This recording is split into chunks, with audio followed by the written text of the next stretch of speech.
enters, it covers just Oo naman. a layer of Baguio. So meron kang hindi nakikita beyond that layer, which adds mystery. Okay, thanks Direk Je. Anong something about Baguio na sa eerie? Papai. Oo, napapa-eerie dyan sa lugar.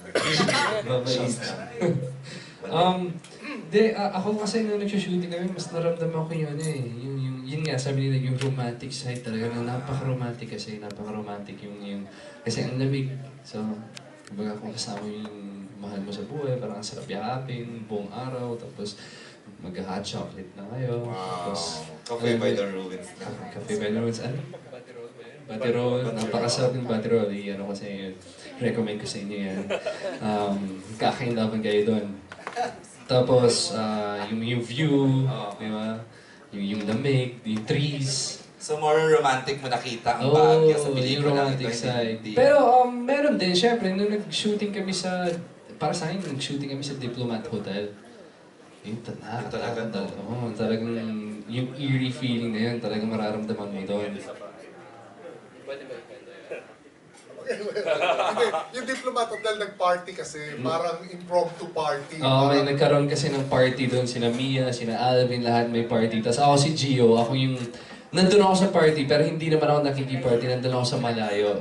Gate crash ako na pinapanood ko na. Yung role ko, mysterious. So, yung tingin ko, parang pag napanood nyo, parang ano kayo iniisip ng lalaking to? Tapos may dolly shot habang naglalakad ako. Eh pagdating sa dulo ng shot, wala nang tao, ako lang nandun. Eh napakadilim ng wala nang ilaw, napakadilim ng So yung acting ko parang sobrang seryoso, pero pagdating sa dulo, nakapikit na ako, gumagano na ako. Kasi ayoko, baka mamaya ako lang makakita ng something doon. Tapos tumatakbo ako pabalik sa simula. Yun, medyo yung Diplomat Hotel talaga mararamdaman. Mararamdaman yun doon sa yun. Pero napaka parang lalim ng yung texture ng building, napakaganda. But, yeah. Thank you. June?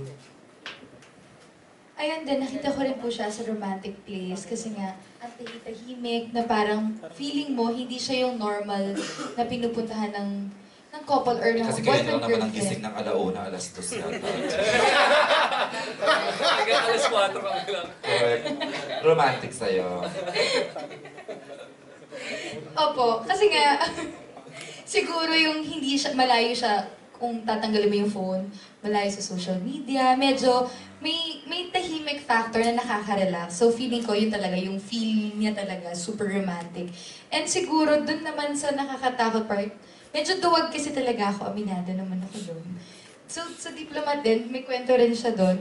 Hinahanap ko siya kasi nga, nagpa-party kami magkakaibigan, nagpa-party. And then may nakita akong guy na parang, uy, syempre, gwapo. So parang, sino yun? Na-curious ako, sinundan ko siya, sinusundan ko siya. Ganun din, syempre may mga pinto-pinto doon.